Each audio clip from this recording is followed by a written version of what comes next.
सोनिहाल।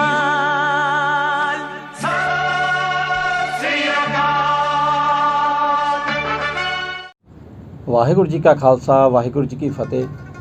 केसरी विरासत ਵਿੱਚ ਇੱਕ ਵਾਰ ਫਿਰ ਤੁਹਾਡਾ ਹਾਰਦਿਕ ਸਵਾਗਤ। ਮੈਂ ਤੁਹਾਡਾ ਆਪਣਾ ਗੁਰਪ੍ਰੀਤ ਸਿੰਘ ਸੰਧੂ। ਜਿਵੇਂ ਸਾਧ ਸੰਗਤ ਜੀ ਆਪਾਂ ਜਾਣਦੇ ਹਾਂ ਕਿ ਆਪਾਂ ਗੁਰੂ ਨਾਨਕ ਦੇਵ ਮਹਾਰਾਜ ਦਾ 551ਵਾਂ ਪ੍ਰਕਾਸ਼ ਵਰਾ ਇਸ ਵਾਰੀ 30 ਨਵੰਬਰ ਨੂੰ ਮਨਾਉਣ ਜਾ ਰਹੇ ਹਾਂ। ਇਸ ਮੌਕੇ ਤੇ ਇੱਕ ਪੁਸਤਕ ਹੈ ਜੀ, ਕੱਤਕ ਕੇ ਵਿਸਾਖ ਕੇ ਦੋਵੇਂ।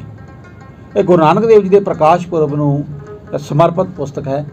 ਤੋ ਇਹਦੇ ਉੱਤੇ ਵਿਚਾਰ ਚਰਚਾਵਾਂ ਚੱਲ ਰਹੀਆਂ ਨੇ ਵਿਦਵਾਨਾਂ ਦੇ ਵਿੱਚ, ਔਰ ਖੁਦ ਡਾਕਟਰ ਸਾਹਿਬ ਸਾਡੇ ਨਾਲ ਮੌਜੂਦ ਨੇ ਅੱਜ ਕੇਸਰੀ ਵਿਰਾਸਤ ਦੇ ਦਰਸ਼ਕਾਂ ਲਈ। ਤੋ ਅਸੀਂ ਇਹਨਾਂ ਨਾਲ ਮੁਲਾਕਾਤ ਕਰਾਂਗੇ। ਸਭ ਤੋਂ ਪਹਿਲਾਂ ਤੁਹਾਡਾ ਹਾਰਦਿਕ ਸਵਾਗਤ ਜੀ ਡਾਕਟਰ ਸਾਹਿਬ। ਮਿਹਰਬਾਨੀ, ਥੈਂਕ ਯੂ। ਡਾਕਟਰ ਸਾਹਿਬ, ਸਭ ਤੋਂ ਪਹਿਲੀ ਤਾਂ ਗੱਲ ਇਹ ਜੀ ਕਿ ਪ੍ਰਕਾਸ਼ ਪੁਰਬ ਮਨਾਉਣ ਤੋਂ ਥੋੜ੍ਹੇ ਦਿਨ ਪਹਿਲੇ ਤੁਹਾਡੀ ਪੁਸਤਕ ਆਉਂਦੀ ਹੈ ਔਰ ਵਿਦਵਾਨਾਂ ਨੇ ਵਿਚਾਰ ਚਰਚਾ ਕੀਤੀ ਹੈ। ਤੁਹਾਨੂੰ ਕੀ ਲੱਗਦਾ ਕਿ ਜਿਹੜੀ ਇਹ ਪੁਸਤਕ ਤੁਸੀਂ ਲਿਖੀ ਹੈ, ਇਹਨੂੰ ਵਿਦਵਾਨਾਂ ਨੇ ਕੀ ਮਹਿਸੂਸ ਕੀਤਾ, ਕਿਵੇਂ ਲਿਆ ਇਹਨੂੰ? ਇਸ ਤਰ੍ਹਾਂ ਜੀ ਕਿ ਸੰਧੂ ਸਾਹਿਬ, ਜਦੋਂ ਵਿਵਾਦ ਹੁੰਦਾ ਤਾਂ ਕੁਦਰਤੀ ਗੱਲ ਹੈ, ਵਿਵਾਦ ਵਿੱਚ ਦੋ ਪੱਖ ਹੁੰਦੇ ਨੇ ਜੀ। ਅਤੇ ਇਹ ਕਿਉਂਕਿ ਜਿਹੜੇ ਵਿਵਾਦ ਚੱਲ ਰਹੇ ਸਨ ਵਿਸਾਖ ਪ੍ਰਕਾਸ਼ ਦਿਹਾੜੇ ਪ੍ਰਤੀ ਔਰ ਸੰਗਤਾਂ ਮਨਾਉਂਦੀਆਂ ਕੱਤਕ ਪੂਰਨਮਾਸ਼ੀ ਨੂੰ, ਉਸ ਵਿਵਾਦ ਦੇ ਵਿੱਚੋਂ ਜੀ ਮੈਂ ਇਹ ਕਹਿੰਦਾ ਕਿ ਇਹ ਦੋਵੇਂ ਦਿਹਾੜੇ ਜਿਹੜੇ ਨੇ ਇਹ ਮਹੱਤਵਪੂਰਨ ਨੇ ਜੀ। ਸੋ ਇਸ ਕਰਕੇ ਕੁਦਰਤੀ ਗੱਲ ਸੀ ਕਿ ਇਸ ਪੁਸਤਕ ਨੇ ਸਿੱਖ ਸੰਗਤਾਂ ਵਿੱਚ, ਸਿੱਖ ਵਿਦਵਾਨਾਂ ਵਿੱਚ, ਜਾਣਕਾਰਾਂ ਵਿੱਚ, ਇਤਿਹਾਸਕਾਰਾਂ ਵਿੱਚ ਚਰਚਾ ਛੇੜਨੀ ਸੀ, ਜਿਹੜੀ ਕਿ ਜਿਸ ਦਿਨ ਦੀ ਇਹ ਕਿਤਾਬ ਰਿਲੀਜ਼ ਹੋਈ ਉਸ ਦਿਨ ਤੋਂ ਇਸ ਦੀ ਖੂਬ ਚਰਚਾ ਜਿਹੜੀ ਉਹ ਫੇਸਬੁੱਕ ਤੇ ਅਖਬਾਰਾਂ ਵਿੱਚ ਚੱਲ ਰਹੀ ਹੈ ਜੀ। ਉਹਦੇ ਵਿੱਚ ਮੁੱਖ ਤੌਰ ਤੇ ਦੋ ਵੈਸੇ ਵਿਵਾਦ ਦੇ ਕਾਰਨ ਬਣਦੇ ਨੇ। ਪਹਿਲਾ ਤਾਂ ਵਿਵਾਦ ਦਾ ਕਾਰਨ ਬਹੁਤ ਦੇਰ ਦਾ ਜੀ, ਤੇ ਦੂਸਰਾ ਜਿਹੜਾ ਉਹ ਤਕਰੀਬਨ 1999 ਤੋਂ ਵਿਵਾਦ ਜਿਹੜਾ ਨਾਨਕਸ਼ਾਹੀ ਕੈਲੰਡਰ ਦੀਆਂ ਤਰੀਕਾਂ ਦੇ ਮੁਤਾਬਕ ਬਣਦਾ ਗਿਆ ਜੀ।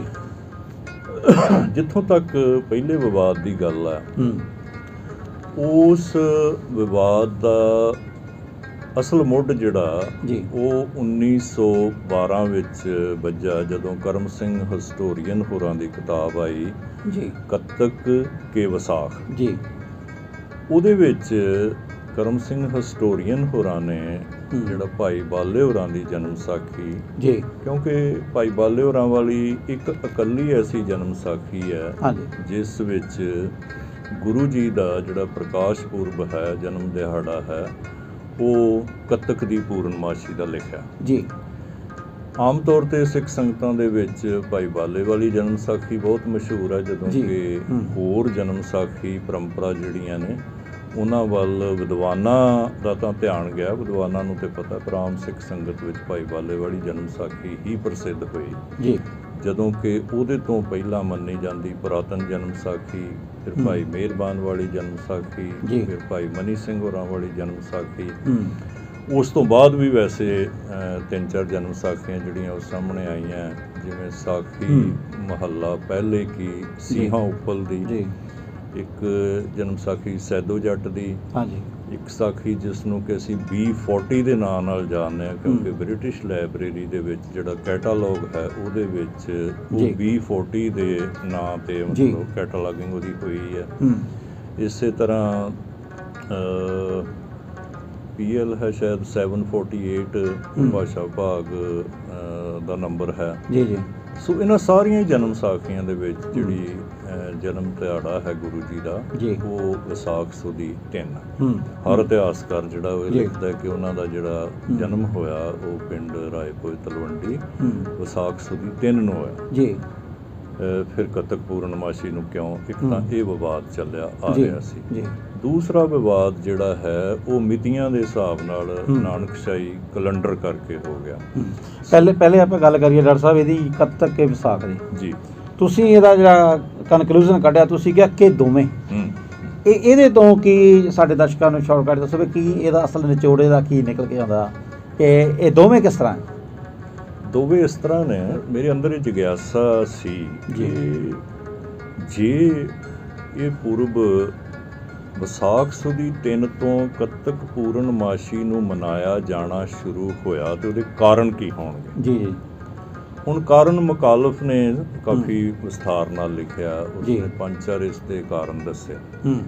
ਸੋ ਸਮਝਾਇਆ ਜਾਂਦਾ ਹੈ ਕਿ 1815 ਤੱਕ ਤਾਂ ਜਿਹੜਾ ਗੁਰੂ ਜੀ ਦਾ ਪ੍ਰਕਾਸ਼ ਦਿਹਾੜਾ ਹੈ ਮੁਕਾਲਫ ਦੇ ਕਹਿਣ ਮੁਤਾਬਕ ਉਹ ਵਿਸਾਖ ਸੁਦੀ 3 ਨੂੰ ਹੀ ਮਨਾਇਆ ਜਾਂਦਾ ਰਿਹਾ। 1815 ਦੇ ਕਰੀਬ ਹਰਿਮੰਦਰ ਸਾਹਿਬ ਦੇ ਦਰਬਾਰ ਸਾਹਿਬ ਦੇ ਸਰਬਰਾਹ ਸਨ, ਮੈਨੇਜਰ ਸਨ, ਜਾਇਦਾਦ ਮੁਖਤਾਰ ਸਨ ਗਿਆਨੀ ਸੰਤ ਸਿੰਘ ਜੀ।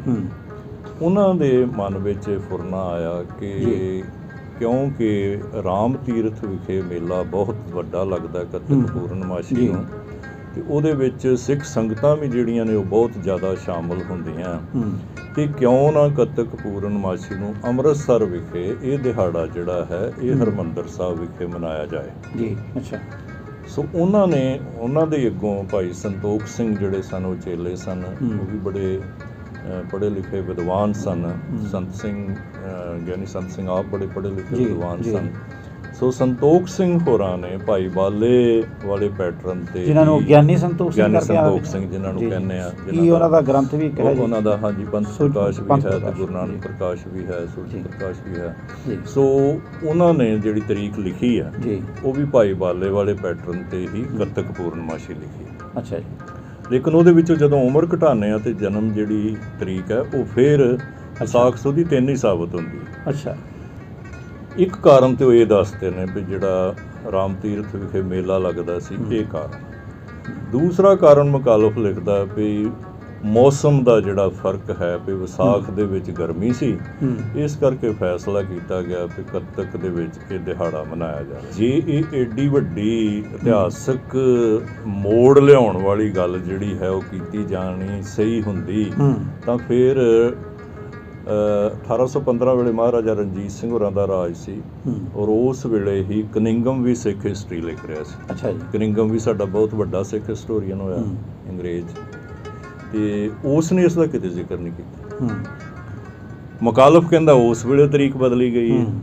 ਸੋ ਮੈਂ ਇਸ ਗੱਲ ਤੇ ਆਉਣਾ, ਮੇਰੇ ਖਿਆਲ 'ਚ ਇਹ ਸੀ ਕਿ ਜੇ ਕੱਤਕ ਪੂਰਨਮਾਸ਼ੀ ਵਿੱਚ ਬਦਲੀ ਵੀ ਗਈ ਹੋਵੇ ਤੇ ਵੇਖੋ ਸਿੱਖ ਸੰਗਤਾਂ ਛੇਤੀ ਕੀਤੇ ਜਿਹੜਾ ਦਿਹਾੜਾ ਚੱਲ ਰਿਹਾ ਹੈ, ਨਾ ਤਾਂ ਉਹ ਗਰਮੀ ਕਰਕੇ ਬਦਲਦੀਆਂ, ਨਾ ਉਹ ਪਾਣੀ ਦੀ ਘਾਟ ਕਰਕੇ ਬਦਲਦੀਆਂ। ਫਿਰ ਹਰਿਮੰਦਰ ਸਾਹਿਬ ਸ਼ੁਰੂ ਹੋ ਗਿਆ ਹੋਏ ਜੇ ਕੱਤਕ ਪੂਰਨਮਾਸ਼ੀ ਨੂੰ, ਤੇ ਫਿਰ ਤਲਵੰਡੀ ਵਿਖੇ ਕਿਵੇਂ ਉਹ ਮੰਨਣਗੇ, ਕਰਤਾਰਪੁਰ ਵਿਖੇ ਕਿਵੇਂ ਮੰਨਣਗੇ, ਸੁਲਤਾਨਪੁਰ ਲੋਧੀ ਵਿਖੇ ਕਿਵੇਂ ਮੰਨਣਗੇ। ਉੱਥੇ ਤੇ ਸਿਰਫ ਆਪਾਂ ਇਹ ਸਮਝ ਲਿਆ ਵੀ ਮੇਲਾ ਲੱਗਦਾ ਰਾਮ ਤੀਰਥ ਦਾ, ਇਸ ਕਰਕੇ ਸ਼ੁਰੂ ਹੋ ਗਿਆ। ਸੋ ਗੱਲ ਅਸਲੀਅਤ ਵਿੱਚ ਇਹ ਨਹੀਂ।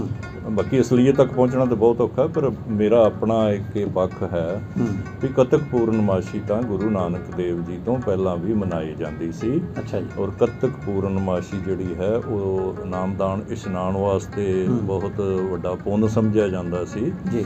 ਤੇ ਇਹਦੇ ਬਾਰੇ ਜਿੰਨੇ ਵੀ ਸਾਡੇ ਐਨਸਾਈਕਲੋਪੀਡੀਆ ਨੇ ਉਹ ਇੱਕ ਮਤ ਨੇ ਕਿ ਇਹਦੀ ਧਾਰਮਿਕ ਮਹਾਤਮ ਬਹੁਤ ਸੀ। ਉਹ ਸੁਲਤਾਨਪੁਰ ਲੋਧੀ ਵਿਖੇ ਵੀ ਇਹ ਦਿਹਾੜਾ ਬੜੀ ਸ਼ਰਧਾ ਨਾਲ ਮਨਾਇਆ ਜਾਂਦਾ ਸੀ, ਔਰ ਅੱਜ ਵੀ ਮਨਾਇਆ ਜਾਂਦਾ। ਗੁਰੂ ਨਾਨਕ ਦੇਵ ਜੀ ਕਰਕੇ ਨਹੀਂ, ਵੈਸੇ ਵੀ ਜਿਹੜੇ ਉੱਥੇ ਦੇ ਹਿੰਦੂ ਪਰਿਵਾਰ ਨੇ ਉਹ ਉਸ ਵੇਈ ਵਿੱਚ ਦੀਪ ਜਿਹੜੇ ਨੇ ਉਹਦਾ ਅਰਗ ਚੜਾਉਂਦੇ ਨੇ। ਅੱਛਾ ਜੀ। ਦੀਪ ਜਾਲ ਕੇ ਪੱਤਿਆਂ ਦੇ ਉੱਤੇ ਉਸ ਨੂੰ ਮਤਲਬ ਅਗਾਂਹ ਕਰ ਦਿੰਦੇ ਨੇ, ਤੇ ਐਂ ਸਮਝਦੇ ਨੇ ਵੀ ਜਿਵੇਂ ਜਲ ਦੀ ਅਸੀਂ ਪੂਜਾ ਕਰ ਰਹੇ ਹਾਂ ਦੀਪ ਜਗਾ ਕੇ। ਅੱਛਾ ਜੀ। ਮਤਲਬ ਸਾਡੇ ਹਿੰਦੁਸਤਾਨੀ ਪਰੰਪਰਾ ਹਿੱਸਾ ਹੈ ਕੱਤਕ ਜੀ। ਬਿਲਕੁਲ ਹਿੱਸਾ। ਠੀਕ ਹੈ। ਤੇ ਗੁਰੂ ਨਾਨਕ ਦੇਵ ਜੀ ਦੇ ਜੀਵਨ ਵਿੱਚ ਸਭ ਤੋਂ ਅਹਿਮ ਤੇ ਮਹੱਤਵਪੂਰਨ ਪੜਾਅ ਜਿਹੜਾ ਹੈ ਉਹ ਸੁਲਤਾਨਪੁਰ ਲੋਧੀ ਵਾਲਾ। ਹਾਂਜੀ ਹਾਂਜੀ। ਉੱਥੇ ਰਹਿੰਦੇ ਉਹਨਾਂ ਦੇ ਜੀਵਨ ਵਿੱਚ ਜਿਹੜਾ ਸਭ ਤੋਂ ਵੱਧ, ਉੱਥੇ ਰਹਿੰਦੇ ਨਹੀਂ ਜ਼ਿੰਦਗੀ ਦੇ ਵਿੱਚ ਜਿਹੜਾ ਸਭ ਤੋਂ ਮਹੱਤਵਪੂਰਨ ਘਟਨਾ ਕਹਿ ਲਈਏ, ਵਾਕਿਆ ਕਹਿ ਲਈਏ, ਮੋੜ ਕਹਿ ਲਈਏ, ਉਹ ਹੈ ਵਹੀਂ ਪ੍ਰਵੇਸ਼ ਵਾਲਾ ਜੀ। ਗੁਰੂ ਜੀ ਜਿਹੜੇ ਨੇ ਉਹਨਾਂ ਨੇ ਉੱਥੇ ਐਸਾ ਸੁਚੱਜਾ ਜੀਵਨ ਬਤੀਤ ਕੀਤਾ, ਇੱਕ ਬਹੁਤ ਵਧੀਆ ਰੂਟੀਨ ਉਹਨਾਂ ਦਾ ਉੱਥੇ ਬਣਿਆ ਹੋਇਆ ਸੀ, ਕਿਉਂਕਿ ਉਸ ਵੇਲੇ ਉੱਥੇ ਸੁਲਤਾਨਪੁਰ ਲੋਧੀ ਵਿੱਚ ਬਹੁਤ ਆਲਮ ਫਾਜ਼ਲ ਲੋਕ ਆਉਂਦੇ ਜਾਂਦੇ ਰਹਿੰਦੇ ਸਨ ਜੀ। ਇਸ ਤਰ੍ਹਾਂ ਦਰਿਆਵਾਂ ਦੀ ਮਾਰ ਵਿੱਚ ਨਹੀਂ ਸੀ। ਇਹ ਜਿਹੜਾ ਬਿਆਸ ਹੈ ਇਹ ਲਾਹੌਰ ਚੂਨੀਆਂ ਦੇ ਕੋਲ ਵਹਿੰਦਾ ਸੀ ਜੀ, ਤੇ ਜਿਹੜਾ ਸਤਲੁਜ ਜਿਹੜਾ ਮਾਰ ਕਰਦਾ ਸੁਲਤਾਨਪੁਰ ਲੋਧੀ ਦੀ, ਇਹ ਗੁਰੂ ਜੀ ਦੇ ਵੇਲੇ ਘੱਗਰ ਦਰਿਆ ਵਿੱਚ ਵਹਿੰਦਾ ਸੀ। ਅੱਛਾ ਜੀ। ਸੋ ਬਹੁਤ ਦੂਰ ਦੂਰ ਤੱਕ। ਔਰ ਸੈਕੰਡਲੀ ਇਹ ਲਾਹੌਰ, ਦਿੱਲੀ, ਆਗਰਾ, ਫਤਿਹਪੁਰ ਸੀਕਰੀ ਵਾਲਾ ਜਿਹੜਾ GT ਰੋਡ ਹੈ ਉਹ ਇੱਥੋਂ ਦੀ ਲੰਘਦਾ ਸੀ। ਤੁਸੀਂ ਗਏ ਹੋ, ਤੁਸੀਂ ਦੇਖਿਆ, ਉਸ ਦਿਨ ਆਪਾਂ ਦੇਖਿਆ ਸੀ ਵੀ 35-36 ਫੁੱਟ ਚੌੜਾ ਪੁਲ ਹੈ। ਸੋ ਉੱਥੋਂ ਦੀ ਸ਼ਾਹੀ ਫੌਜਾਂ ਲੰਘਦੀਆਂ ਸਨ। ਸੋ ਇਸ ਕਰਕੇ ਉਹ ਬਹੁਤ ਪਿਆਰਾ ਸ਼ਹਿਰ ਸੀ ਔਰ ਰੂਹਾਨੀਅਤ ਦੇ ਨਾਲ ਸੰਬੰਧ ਰੱਖਣ ਵਾਲੇ ਜਿਹੜੇ ਲੋਕ ਸਨ ਉਹ ਵੀ ਉੱਥੇ ਅਕਸਰ ਆਉਂਦੇ ਜਾਂਦੇ ਰਹਿੰਦੇ ਸਨ। ਖਰਬੂਜੇ ਸ਼ਾਹ ਵਰਗੇ ਵਹੀਂ ਦੇ ਕੰਢੇ ਤੇ ਗੁਰੂ ਜੀ ਉੱਥੇ ਬਹੁਤ ਗਹਿਰੀਆਂ ਵਿਚਾਰਾਂ ਕਰਦੇ ਸੀ। ਅੱਛਾ, ਤੇ ਇਹ ਜਿਹੜਾ ਤੁਹਾਡਾ ਆਇਆ ਜੀ ਕਦ ਤੱਕ ਕੇ ਵਿਸਾਖ ਕੇ ਦੋਵੇਂ, ਹਾਂ, ਇਹ ਦੋਵੇਂ ਕਿਵੇਂ ਨੇ? ਇਹ ਥੋੜਾ ਬਸ ਉੱਤੇ ਆ ਗਏ ਜੀ। ਆਪਾਂ ਹੁਣ ਉਸੇ ਗੱਲ ਤੇ ਆ ਰਹੇ ਹਾਂ ਜੀ ਵੀ ਜਿਹੜਾ ਇਹ ਮਹੱਤਵਪੂਰਨ ਜ਼ਿੰਦਗੀ ਦਾ ਮੋੜ ਆਇਆ ਵਹੀਂ ਵਾਲਾ ਜੀ, 3 ਦਿਨ ਕਹਿ ਲਈਏ, ਲੇਕਿਨ ਬਦਕਿਸਮਤੀ ਨਾਲ ਅਸੀਂ ਤਰਕਸ਼ੀਲਤਾ ਨਾਲ ਜ਼ਿਆਦਾ ਉਸ ਗੱਲ ਨੂੰ ਦੇਖਦੇ ਹਾਂ। ਜਿਹੜੇ ਇਸ ਤਰ੍ਹਾਂ ਦੇ ਅਨੁਭਵ ਹੁੰਦੇ ਨੇ ਉਹ ਸਧਾਰਨ ਵਿਅਕਤੀ ਸਧਾਰਨ ਭਾਸ਼ਾ ਵਿੱਚ ਨਹੀਂ ਸਮਝਾ ਸਕਦਾ ਕਿ ਗੁਰੂ ਮਹਾਰਾਜ ਜੀ ਤੇ ਉਹ ਜਿਹੜਾ ਦਿਹਾੜਾ ਆਇਆ ਉਹਦੇ ਕੈਸੇ ਅਨੁਭਵ ਉਹਨਾਂ ਦੇ ਰਹੇ ਹੋਣਗੇ, ਜਾਂ ਪਰਮਾਤਮਾ ਨਾਲ ਜਿਹੜਾ ਮੇਲ ਹੋਇਆ, ਜਾਂ ਪਰਮਾਤਮਾ ਨੇ ਉਹਨਾਂ ਨੂੰ ਕਿਹਾ ਕਿ ਅੱਜ ਤੋਂ ਮੈਂ ਪਰਮ ਪਰਮੇਸ਼ਰ ਤੇ ਤੂੰ ਗੁਰੂ ਪਰਮੇਸ਼ਰ। ਉਸ ਦਿਨ ਤੋਂ ਇਹ ਸਾਖੀਆਂ ਕਹਿੰਦੀਆਂ, ਆਪਾਂ ਤਾਂ ਕਹਿੰਦੇ ਹਾਂ। ਸੋ ਇੱਥੇ ਆ ਕੇ ਥੋੜ੍ਹਾ ਜਿਹਾ ਵਿਦਵਾਨਾਂ ਵਿੱਚ ਫਿਰ ਵਖਰੇਵਾਂ। ਕੁਛ ਵਿਦਵਾਨ ਤੇ ਕਹਿੰਦੇ ਨੇ ਵੀ ਗੁਰੂ ਜੀ ਤਾਂ ਜਨਮ ਸਿੱਧ ਗੁਰੂ ਸਨ, ਉਹਨਾਂ ਨੂੰ ਦੌਲਤਾਂ ਰੱਬ ਮੰਨਦੀ ਸੀ, ਉਹਨਾਂ ਨੂੰ ਰਾਏ ਬੁਲਾਰ ਰੱਬ ਮੰਨਦਾ ਸੀ, ਉਹਨਾਂ ਨੂੰ ਬੇਬੇ ਨਾਨਕੀ ਰੱਬ ਮੰਨਦੇ ਸੀ, ਉਹਨਾਂ ਦੇ ਜਿਹੜੇ ਉਸਤਾਦ ਸਨ ਉਹ ਵੀ ਮੰਨ ਗਏ ਵੀ ਇਹ ਤਾਂ ਰੱਬ ਦਾ ਨੂਰ ਹੈ, ਰੱਬ ਦਾ ਨੂਰ ਹੋਣਾ ਚਾਹੀਦਾ ਹੈ, ਵੀ ਰੱਬ ਦਾ ਹੀ ਰੂਪ ਹੈ।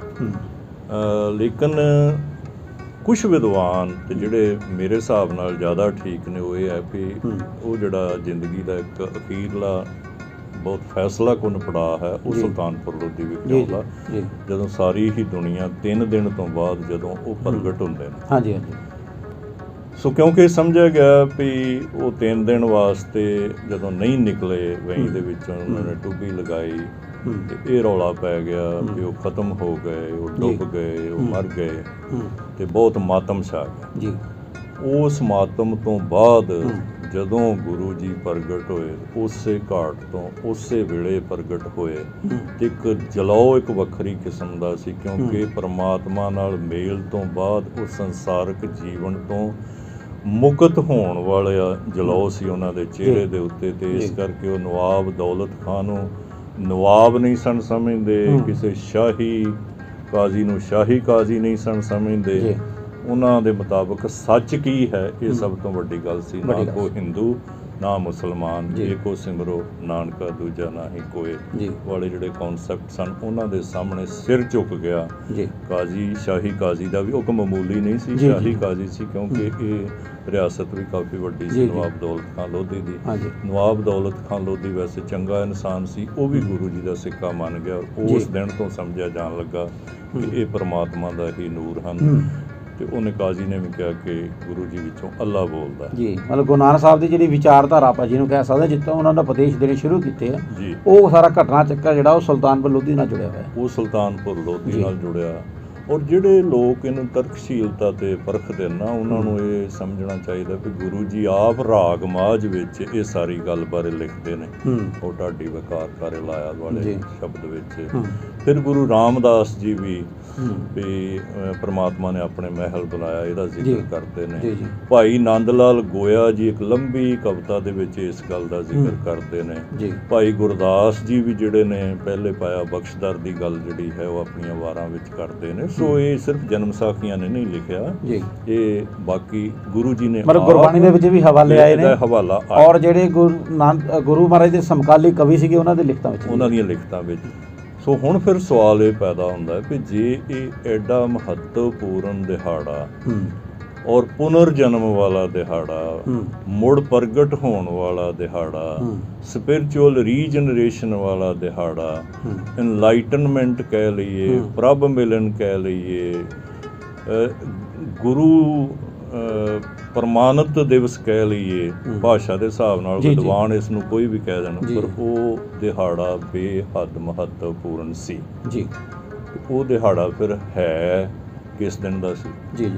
ਇਹ ਹੁਣ ਅੱਜ ਸਵੇਰੇ ਮੇਰੀ ਸਰਦਾਰ ਪਾਲ ਸਿੰਘ ਪੂਰੇਵਾਲ ਵਾਲਿਆਂ ਨਾਲ ਵੀ ਟੈਲੀਫੋਨ ਤੇ ਗੱਲ ਹੋ ਰਹੀ ਸੀ ਕਿ ਉਹਨਾਂ ਨੇ ਵੀ ਇਹ ਮਿਤੀ ਲੱਭਣ ਦੀ ਕੋਸ਼ਿਸ਼ ਕੀਤੀ ਤੇ ਉਹ ਮੇਰੇ ਨਾਲ ਮੁਤਫਿਕ ਸਨ ਇਸ ਗੱਲ ਦੇ ਉੱਤੇ ਵੀ ਜਿਹੜੀ ਮੈਂ ਤਰੀਕ ਲੱਭੀ ਸੀ, ਜਿਹੜੀ ਤਰੀਕ ਜਿਹੜਾ ਦਿਹਾੜਾ ਤੁਸੀਂ ਕਹਿ ਰਹੇ ਹੋ, ਉਹਦੇ ਹੀ ਲਗਭਗ ਲਾਗੇ ਬੰਨੇ ਸੀ ਕੱਤਕ ਪੂਰਨਮਾਸ਼ੀ।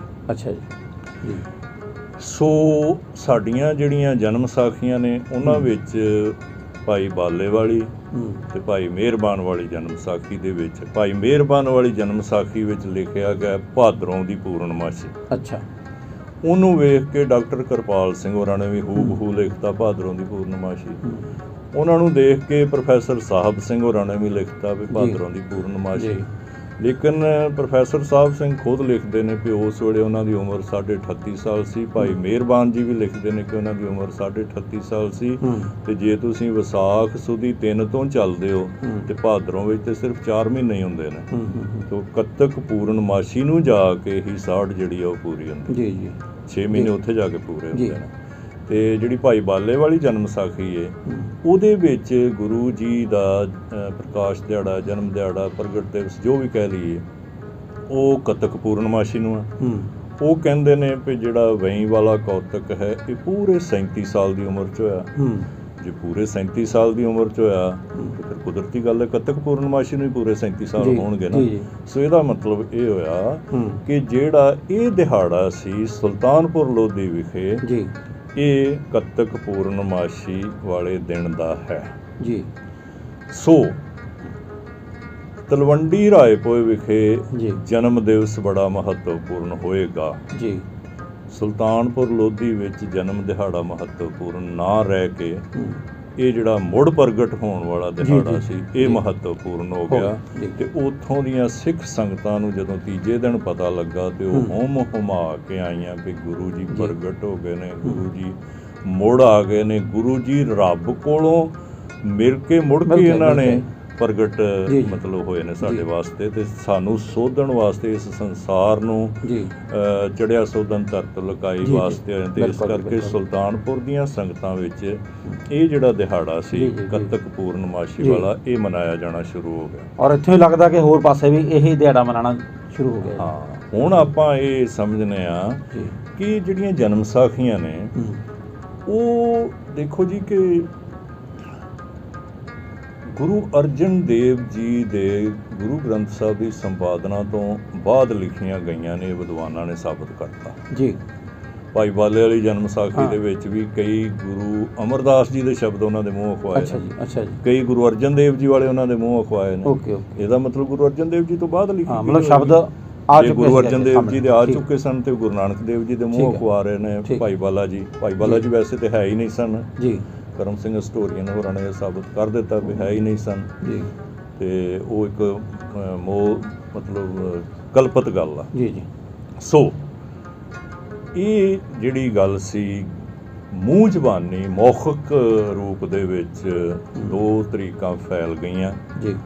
ਇੱਕ ਜਨਮ ਦਿਹਾੜੇ ਵਾਲੀ ਤਲਵੰਡੀ ਵਿਖੇ, ਇੱਕ ਮੁੜ ਪ੍ਰਗਟ ਹੋਣ ਵਾਲੀ ਜਾਂ ਚਾਨਣਵੰਤ ਹੋਣ ਵਾਲੀ ਜਾਂ ਪ੍ਰਭੂ ਮਿਲਣ ਵਾਲੀ, ਜੋ ਵੀ ਕਹਿ ਲਈ। ਹੁਣ ਇਹ ਦੱਸੋ ਵੀ ਇਹਨਾਂ ਦੋਨਾਂ ਦੇ ਵਿੱਚੋਂ ਤੁਹਾਨੂੰ ਕੀ ਲੱਗਦਾ ਕਿ ਇਹਦੇ ਉੱਤੇ ਕੋਈ ਵਿਵਾਦ ਰਹਿ ਜਾਂਦਾ ਜਾਂ ਆਪੋ ਆਪਣੀ ਸਹੂਲਤ ਮੁਤਾਬਕ ਜਿਹੜੀ ਸਮਝ ਆਉਂਦੀ ਉਹ ਮਨਾ ਲੈਣੀ ਚਾਹੀਦੀ ਹੈ? ਸਭ ਤੋਂ ਪਹਿਲੀ ਗੱਲ ਤੇ ਸੰਧੂ ਸਾਹਿਬ ਇਹ ਹੈ ਕਿ ਜੋ ਤੁਸੀਂ ਇਹ ਸਵਾਲ ਕੀਤਾ ਨੇ ਬਹੁਤ ਹੀ ਵਾਜਬ ਸਵਾਲ ਹੈ। ਆਮ ਮਨਾਂ ਵਿੱਚ ਵੀ ਆਉਂਦਾ ਕਿ ਇਸ ਗੱਲ ਨਾਲ ਕੀ ਫਰਕ ਪੈਂਦਾ, ਦੋਵੇਂ ਦਿਹਾੜੇ ਮਨਾ ਲਏ ਜਾਣ ਜਾਂ ਕੋਈ ਵੀ ਦਿਹਾੜਾ ਮਨਾ ਲਿਆ ਜਾਵੇ। ਗੱਲ ਤਾਂ ਅਸਲ ਵਿੱਚ ਮੁੱਖ ਇਹ ਹੈ ਵੀ ਗੁਰੂ ਮਹਾਰਾਜ ਦੀ ਜਿਹੜੀ ਬਾਣੀ ਹੈ ਉਸ ਦੀ ਜਿਹੜੀ ਸਿੱਖਿਆ ਹੈ ਉਸ ਤੇ ਅਮਲੀ ਰੂਪ ਵਿੱਚ ਜ਼ਿੰਦਗੀ ਬਤੀਤ ਕੀਤੀ ਜਾਵੇ। ਬਤੀਤ ਤੇ ਖੈਰ ਅਸੀਂ ਉਹ ਵੀ ਨਹੀਂ ਕਰਦੇ, ਤਾਂ ਚਲੋ ਖੈਰ ਜਿੱਥੋਂ ਤੱਕ ਇਹਨਾਂ 2 ਦਿਹਾੜਿਆਂ ਦਾ ਸੰਬੰਧ ਹੈ, ਇਹ ਦੋਵੇਂ ਹੀ ਦਿਹਾੜੇ ਪਵਿੱਤਰ ਹਨ, ਮੁਕੱਦਸ ਹਨ, ਬਹੁਤ ਹੀ ਮਹੱਤਵਪੂਰਨ ਹਨ ਗੁਰੂ ਜੀ ਦੇ ਇਤਿਹਾਸਕ ਜੀਵਨ ਵਿੱਚ, ਉਹਨਾਂ ਦੇ ਸਰੀਰਕ ਤੇ ਸੰਸਾਰਕ ਜੀਵਨ ਵਿੱਚ। ਸੋ ਜੇ ਇਹਨੂੰ ਵਿਵਾਦ ਨੂੰ ਖਤਮ ਕਰਨਾ ਹੋਵੇ ਤਾਂ ਬੜੀ ਸਪਸ਼ਟ ਗੱਲ ਹੈ, ਕੋਈ ਦਿਹਾੜਾ ਇੱਧਰ ਉੱਧਰ ਬਦਲਣ ਦੀ ਲੋੜ ਹੀ ਨਹੀਂ। ਜਿਹੜਾ ਜਨਮ ਦਿਹਾੜਾ ਹੈ, ਪ੍ਰਕਾਸ਼ ਦਿਹਾੜਾ ਹੈ, ਉਹ ਵਿਸਾਖ ਸੁਦੀ 3 ਦਾ ਹੀ ਹੈ। ਜਿਹੜਾ ਦੂਸਰਾ ਦਿਹਾੜਾ ਅਸੀਂ ਕੱਤਕ ਪੂਰਨਮਾਸ਼ੀ ਨੂੰ ਮਨਾਉਂਦੇ ਆ, ਉਹ ਅਸੀਂ ਬੇਵਜ੍ਹਾ ਨਹੀਂ ਮਨਾਉਂਦੇ, ਬਦਲ ਕੇ ਨਹੀਂ ਮਨਾਇਆ ਗਿਆ। ਮਤਲਬ ਕਹਿਣ ਦਾ ਭਾਵ ਉਹਦੀ ਬਦਲ ਕੇ ਨਹੀਂ ਮਨਾਇਆ, ਉਹਦੀ ਵੀ ਇੱਕ ਵਜ੍ਹਾ ਵੱਖਰੀ ਹੈ, ਆਪਣੀ ਇੱਕ ਵੱਖਰੀ ਵਜ੍ਹਾ, ਆਪਣਾ ਇੱਕ ਮਹੱਤਵਪੂਰਨ, ਦੋਵੇਂ ਮਨਾਏ ਜਾਣੇ ਚਾਹੀਦੇ। ਬਹੁਤ ਵਧੀਆ ਜੀ, ਬਹੁਤ ਅੱਛਾ ਜੀ। ਅੱਛਾ ਡਾਕਟਰ ਸਾਹਿਬ, ਹੁਣ ਫਿਰ ਵੀ ਮੈਂ ਦੋਵੇਂ ਦੇ ਮਗਰ ਇੱਕ ਕੁਐਸਚਨ ਮਾਰਕ ਵੀ ਲਾਇਆ ਜੀ ਕਿ ਕੋਈ ਵੀ ਜਿਹੜੀ ਖੋਜ ਹੁੰਦੀ ਹੈ ਨਾ ਉਹ ਅੰਤਮ ਨਹੀਂ ਹੁੰਦੀ ਜੀ। ਤੇ ਇਸ ਆਈਡੀਏ ਨੂੰ ਆਧਾਰ ਬਣਾ ਕੇ ਜਿਹੜੇ ਵਿਦਵਾਨ ਨੇ, ਖੋਜਕਾਰ ਨੇ, ਇਤਿਹਾਸਕਾਰ ਨੇ ਇਸ ਗੱਲ ਨੂੰ ਹੋਰ ਅੱਗੇ ਤੋਰ ਸਕਦੇ। ਅੱਛਾ ਡਾਕਟਰ ਸਾਹਿਬ, ਤੁਸੀਂ ਆਏ ਹੋ ਸਾਡੇ ਸਟੂਡੀਓ 'ਚ ਤਾਂ ਇੱਕ ਬੜੀ ਕੀਮਤੀ ਗੱਲ ਜਿਹੜੀ ਹੈ ਉਹ ਇੱਥੇ ਤੁਹਾਡੇ ਕੋਲ ਪੁੱਛਣਾ ਚਾਹੁੰਦੇ ਕਿ ਐਸਪੀ 30 ਨਵੰਬਰ 2020 ਨੂੰ ਅਸੀਂ ਪ੍ਰਕਾਸ਼ ਪੁਰਬ ਮਨਾਉਣ ਜਾ ਰਹੇ ਹਾਂ। ਇਹ ਜਿਹੜਾ ਇਹ ਤੁਹਾਡੀ ਪੁਸਤਕ ਲਿਖੀ ਹੈ ਕੱਤਕ ਕੇ ਵਿਸਾਖ, ਇਹ ਦੋਨਾਂ ਦੇ ਵਿੱਚੋਂ ਇਹ ਕਿਸ ਮਹੀਨੇ ਕੱਤਕ 'ਚ ਮਨਾਇਆ ਜਾ ਰਿਹਾ ਕਿ ਵਿਸਾਖ 'ਚ ਮਨਾਇਆ ਜਾ ਰਿਹਾ, ਇਹ ਥੋੜ੍ਹਾ ਦੱਸੋ। ਇਸ ਗੱਲ ਦਾ ਵੈਸੇ ਇਸ ਕਿਤਾਬ ਨਾਲ ਸਿੱਧਾ ਸੰਬੰਧ ਨਹੀਂ, ਕਿਉਂਕਿ ਜਦੋਂ ਇਹ ਕਿਤਾਬ ਲਿਖੀ ਗਈ ਉਦੋਂ ਇਹ ਮੇਰੇ ਧਿਆਨ ਵਿੱਚ ਨਹੀਂ ਸੀ ਗੱਲ ਆਈ। ਤੇ ਐਤਕਾਂ ਫਿਰ ਥੋੜ੍ਹਾ ਅਜੀਬ ਲੱਗ ਰਿਹਾ ਸੀ ਕਿ ਸਿੱਖ ਪਰੰਪਰਾ ਜਿਹੜੀ ਹੈ ਕੱਤਕ ਪੂਰਨਮਾਸ਼ੀ ਦੀ ਗੱਲ ਤਾਂ ਹੈ ਹੀ ਸੀ, ਪਰ ਮੱਘਰ ਵਿੱਚ ਚਲਾ ਗਿਆ ਐਤਕਾਂ। ਤੇ ਮੱਘਰ ਦੀ ਸ਼ਾਇਦ 16 ਤਰੀਕ ਨੂੰ ਆ ਰਿਹਾ ਜੀ, ਤੇ ਇਹ ਕਿਉਂ ਹੋਇਆ? ਦੇਖੋ ਵੈਸੇ ਤਾਂ ਆਪਾਂ ਪਹਿਲਾਂ ਗੱਲ ਕਰ ਰਹੇ ਹਾਂ, ਇਹ ਵੀ ਇੱਕ ਵੱਡਾ ਸਵਾਲ ਹੈ ਜੀ ਸੰਗਤ ਦੇ ਜ਼ਿਹਨ 'ਚ ਆਉਂਦਾ ਕਿ ਜੇ ਅਸੀਂ 2 ਦੇ ਉੱਤੇ ਵਿਵਾਦ ਕਰ ਰਹੇ ਹਾਂ ਤੇ ਇਹ ਤਾਂ ਹੁਣ ਤੀਜਾ ਲਿਆ ਕੇ ਮੂਹਰੇ ਪ੍ਰਸ਼ਨ ਆ ਗਿਆ। ਇਹ ਕੀ ਹੈ ਜੀ? ਇਹ ਖੈਰ ਤੀਜਾ ਵਿਵਾਦ ਨਹੀਂ ਹੈ, ਸਿਰਫ ਇਹ ਹੈ ਵੀ ਸਾਡੀ ਕੌਮ ਪਹਿਲਾਂ ਨਾਲੋਂ ਜ਼ਿਆਦਾ ਪੜ੍ਹੀ ਲਿਖੀ ਹੋਈ ਜਾ ਰਹੀ ਹੈ, ਚੇਤੰਨ ਹੋ ਰਹੀ ਜਾ ਰਹੀ ਹੈ। ਇੰਟਰਨੈਸ਼ਨਲ ਲੈਵਲ 'ਤੇ ਸਾਡੇ ਜਿਹੜੇ ਲੋਕ ਵਿਚਰ ਰਹੇ ਨੇ ਉਹ ਸਾਡੇ ਨਾਲੋਂ ਵੀ ਵੱਧ ਚੇਤੰਨ ਨੇ ਆਪਣੀ ਵਿਰਾਸਤ ਬਾਰੇ। ਸੋ ਅੱਜ ਸਵੇਰੇ ਮੇਰੀ ਪਾਲ ਸਿੰਘ ਪੂਰੇਵਾਲ ਜਿਨ੍ਹਾਂ ਨੇ ਕਿ ਨਾਨਕਸ਼ਾਹੀ ਕੈਲੰਡਰ ਬੜੀ ਮਿਹਨਤ ਨਾਲ ਤਿਆਰ ਕੀਤਾ, ਉਹਨਾਂ ਨਾਲ ਵੀ ਗੱਲਬਾਤ ਹੋ ਰਹੀ ਸੀ, ਕਾਫੀ ਲੰਬੀ ਗੱਲਬਾਤ ਹੋਈ, ਜਿਸ ਕਰਕੇ ਮੈਂ ਤੁਹਾਡੇ ਕੋਲ ਆਉਣ ਵਿੱਚ ਵੀ ਲੇਟ ਹੋ ਗਿਆ ਥੋੜ੍ਹਾ ਜੀ। ਉਹਦੇ 'ਚ 2 ਗੱਲਾਂ ਨੇ ਕਿ 2 ਕੈਲੰਡਰ ਚੱਲਦੇ ਨੇ। ਅੱਛਾ ਜੀ। ਇੱਕ ਤਾਂ ਚੰਦਰਮਾ ਦੀ ਚਾਲ ਦੇ ਮੁਤਾਬਕ ਉਸ ਨੂੰ ਅਸੀਂ ਚੰਦਰਮਾ ਸਾਲ, ਚੰਦਰਮਾ ਵਰਾ, ਚੰਦਰਮਾ ਵਰਸ਼ ਕਹਿ ਸਕਦੇ ਹਾਂ, ਚੰਦਰ ਕੈਲੰਡਰ ਕਹਿ ਸਕਦੇ ਹਾਂ। ਦੂਸਰਾ ਜਿਹੜਾ ਹੈ ਉਹ ਹੈਗਾ ਸੂਰਜ ਦੀ ਜਿਹੜੀ ਚਾਲ ਹੈ, ਉਹਨੂੰ ਸੂਰਜੀ ਚਾਲ ਦੇ ਹਿਸਾਬ ਨਾਲ ਸੂਰਜੀ ਕੈਲੰਡਰ ਕਹਿ ਸਕਦੇ ਹਾਂ। ਹੁਣ ਸਾਰੀ ਦੁਨੀਆ ਦੇ ਉੱਤੇ ਅਸੀਂ ਸਿੱਖ ਲੋਕ ਜਿਹੜੇ ਆ ਉਹ ਛਾ ਗਏ, ਔਰ ਕਿਹਾ ਜਾਂਦਾ ਵੀ ਜਿਹੜੇ ਸਿੱਖ ਨੇ ਇਹ ਤਾਂ ਵਰਲਡ ਸਿਟੀਜ਼ਨ ਨੇ। ਹੁਣ ਸੂਰਜੀ ਕੈਲੰਡਰ ਜਿਹੜਾ ਉਹ ਸਾਰੀ ਦੁਨੀਆ ਦੇ ਉੱਤੇ ਪ੍ਰਵਾਨਿਤ ਹੋ ਗਿਆ, ਉਹ ਤਰੀਕਾਂ ਜਿਹੜੀਆਂ ਨੇ ਉਹ ਸਾਰੀ ਦੁਨੀਆ ਦੇ ਉੱਤੇ ਉਹਨਾਂ ਦੇ ਨਾਲ ਸਾਡਾ ਹਿਸਾਬ ਕਿਤਾਬ ਚੱਲਦਾ। ਮੁਸਲਮਾਨ ਧਰਮ ਵਿੱਚ ਅਜੇ ਵੀ ਚੰਦਰਮਾ ਦੇ ਹਿਸਾਬ ਨਾਲ ਈਦ ਵਗੈਰਾ ਜਿਹੜੀ ਉਹ ਮਨਾਈ ਜਾਂਦੀ ਹੈ, ਉਹ ਕਲੈਸ਼ ਵਿੱਚ ਨਹੀਂ ਆਉਂਦੀ। ਪਰ ਸਾਡੇ ਲੋਕ ਕਿਸੇ ਹੱਦ ਤੱਕ, ਵੈਸੇ ਇਹਨਾਂ ਨੂੰ ਮੈਂ ਤੇ ਸਿਆਣਪ ਵਾਲੀ ਗੱਲ ਕਹਾਂਗੇ ਕਿ ਜਿਹੜੇ ਪੰਡਿਤ ਲੋਕ ਨੇ ਉਹਨਾਂ ਨੇ ਕੋਸ਼ਿਸ਼ ਕੀਤੀ ਹੈ ਕਿ ਜਿਹੜਾ ਚੰਦਰ ਚਾਲ ਵਾਲਾ ਸਾਲ ਹੈ ਤੇ ਜਿਹੜਾ ਸੋਲਰ ਵਾਲਾ ਇਸ ਨੂੰ ਅੰਗ ਸੰਗ ਤੇ ਨਾਲੋਂ ਨਾਲ ਚਲਾਉਣ ਦੀ ਕੋਸ਼ਿਸ਼ ਕੀਤੀ। ਹੁਣ ਜਿਹੜਾ ਚੰਦਰਮਾ ਸਾਲ ਹੈ ਉਹ 354 ਦਿਨ ਦਾ ਹੁੰਦਾ। ਜਿਹੜਾ ਸੂਰਜੀ ਚਾਲ ਹੈ ਉਹ 365 ਸਹੀ 1/4 ਨਾਲ ਹੁੰਦਾ। ਇਹਦਾ ਮਤਲਬ ਸਿੱਧਾ ਜੇ ਲਾਈਏ ਹਿਸਾਬ ਤੇ 11 ਦਿਨ ਦਾ ਫਰਕ ਪੈ ਗਿਆ, 11 ਦਿਨ ਦਾ ਫਰਕ ਪੈ ਗਿਆ। ਸੋ ਇਹਨੂੰ ਬਰਾਬਰ ਰੱਖਣ ਵਾਸਤੇ ਕੀ ਕੀਤਾ ਜਾਂਦਾ ਕਿ ਹਰ ਤੀਜੇ ਸਾਲ 1 ਮਹੀਨਾ ਹੋਰ ਵਿੱਚ ਐਡ ਕਰਤਾ ਜਾਂਦਾ। ਉਹਨੂੰ ਇਹ ਲੌਂਦ ਦਾ ਮਹੀਨਾ ਕਿਹਾ ਜਾਂਦਾ ਜਾਂ ਮਲ ਮਾਸ ਮਹੀਨਾ ਕਿਹਾ ਜਾਂਦਾ। ਤੁਸੀਂ ਉਹਨੂੰ 0 ਮਹੀਨਾ ਵੀ ਕਹਿ ਸਕਦੇ ਹੋ ਜਾਂ ਦੋਹਰਾ ਮਹੀਨਾ ਵੀ ਕਹਿ ਸਕਦੇ ਹੋ। ਇਹ ਆਮ ਤੌਰ 'ਤੇ ਕਰਮ ਸਿੰਘ ਹਿਸਟੋਰੀਅਨ ਹੋਰਾਂ ਦੇ ਮੁਤਾਬਕ ਤਾਂ 2 ਆਇਨੇ ਹਨ, ਵੀ ਇੱਕ ਅੱਸੋਂ ਤੋਂ ਲੈ ਕੇ ਚੇਤ ਤੱਕ ਤੇ ਇੱਕ ਵਿਸਾਖ ਤੋਂ ਲੈ ਕੇ ਅੱਸੋਂ ਤੱਕ। ਪਰ ਪੂਰੇਵਾਲ ਹੋਰੀ ਮੈਨੂੰ ਸਵੇਰੇ ਦੱਸ ਰਹੇ ਸਨ ਕਿ ਨਹੀਂ, ਇੱਦਾਂ ਦੀ ਗੱਲ ਨਹੀਂ, ਕਿਤੇ ਕਰਮ ਸਿੰਘ ਹਿਸਟੋਰੀਅਨ ਹੋਰਾਂ ਨੂੰ ਵੀ ਟਪਲੇ ਲੱਗੇ ਨੇ। ਇਹ 1-2 ਮਹੀਨਿਆਂ ਤੋਂ ਬਿਨਾਂ ਕਿਸੇ ਮਹੀਨੇ ਦੇ ਨਾਲ ਵੀ ਜਿਹੜਾ ਲਾਉਣ ਦਾ ਮਹੀਨਾ ਜੋੜਿਆ ਜਾ ਸਕਦਾ। ਸੋ ਐਤਕਾਂ ਇਹ ਅੱਸੋਂ ਮਹੀਨੇ ਦੇ ਨਾਲ ਲੌਂਦ ਦਾ ਮਹੀਨਾ ਜੋੜਿਆ ਗਿਆ। 11 ਦਿਨ ਦਾ ਫਰਕ ਤਾਂ ਵੈਸੇ ਹੀ ਸੀ ਕੈਲੰਡਰ ਦਾ, ਤੇ ਜਦੋਂ ਲੌਂਦ ਦਾ ਮਹੀਨਾ ਆਉਣਾ ਉਹਦੇ ਵਿੱਚ 19 ਦਿਨ ਫਿਰ ਹੋਰ ਜੋੜੇ ਜਾਣੇ। ਸੋ ਪਿਛਲੇ ਸਾਲ ਸਾਡਾ ਜਿਹੜਾ ਗੁਰਪੁਰਬ ਸੀ ਉਹ ਸ਼ਾਇਦ 11 ਨਵੰਬਰ ਨੂੰ ਸੀ, ਉਹਦੇ ਵਿੱਚ ਤੁਸੀਂ 19 ਦਿਨ ਜੋੜ ਲਓ ਤੇ ਉਹ 30 ਨਵੰਬਰ ਨੂੰ ਹੋ ਗਿਆ। ਹੁਣ ਸਵਾਲ ਤੁਸੀਂ ਪੈਦਾ ਕਰ ਸਕਦੇ ਹੋ ਕਿ ਕਿਉਂ ਕੀਤਾ ਜਾਏ ਇਸ ਤਰ੍ਹਾਂ।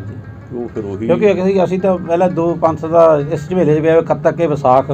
ਹੁਣ ਜਦੋਂ ਤੀਜਾ ਆ ਗਿਆ ਮੱਘਰ ਵੀ ਹੋ ਸਕਦਾ, ਤੇ ਫਿਰ ਉੱਥੇ ਤੇ ਤੁਹਾਨੂੰ ਹੋਰ ਨਵੀਂ ਪੁਸਤਕ ਲੈਣੀ ਪਏਗੀ। ਜਿਹੜੀ ਸੁਦੀ ਹੈ ਉਹ ਕੱਤਕ ਦੀ ਪਹਿਲੀ ਨੂੰ ਸ਼ੁਰੂ ਹੋਈ ਤੇ 15 ਕੱਤਕ ਨੂੰ ਬਣਦੀ ਸੀ ਕੱਤਕ ਪੂਰਨਮਾਸ਼ੀ। ਲੇਕਿਨ ਉਹ ਜਿਹੜਾ ਮਹੀਨਾ ਹੈ ਉਹ ਪਚਾਂਗ ਦੇ ਮੁਤਾਬਕ 2ਵੇਂ ਮਹੀਨੇ ਅੱਸੋਂ ਦੇ ਗਿਣੇ ਜਾਣੇ, ਜਿਹੜੇ ਐਡ ਕੀਤਾ ਗਿਆ ਲਾਉਣ ਦਾ ਮਹੀਨਾ।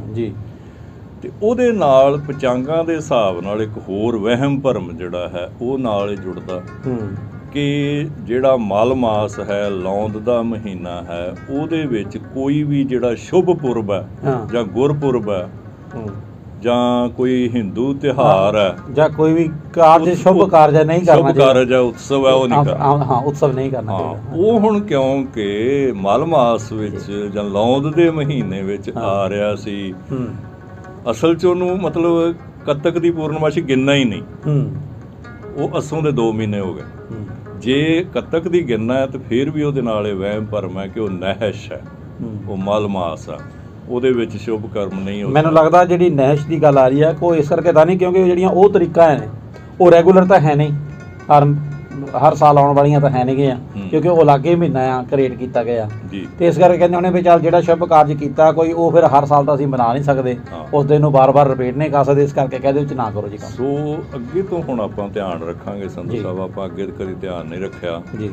ਤੇ ਸਵੇਰੇ ਮੈਨੂੰ ਪੂਰੇਵਾਲ ਸਾਹਿਬ ਵੀ ਦੱਸ ਰਹੇ ਸੀ ਵੀ ਇਹ ਤੁਸੀਂ ਖਿਆਲ ਨਹੀਂ ਕੀਤਾ, ਇਹ ਹਰ 3 ਸਾਲਾਂ ਬਾਅਦ ਹੀ ਇਦਾਂ ਹੁੰਦਾ, ਤੇ ਹਰ 3 ਸਾਲਾਂ ਬਾਅਦ ਲਾਉਣ ਦਾ ਮਹੀਨਾ ਆਉਣਾ ਹੀ ਹੈ, ਤੇ ਜੇ ਉਹ ਅੱਸੋਂ 'ਚ ਆਇਆ ਜਾਂ ਨਾ ਵੀ ਆਇਆ ਤੇ ਉਹਨੇ ਜਾਣਾ ਹੀ ਜਾਣਾ ਅੱਗੇ ਮਗਰ ਨੂੰ।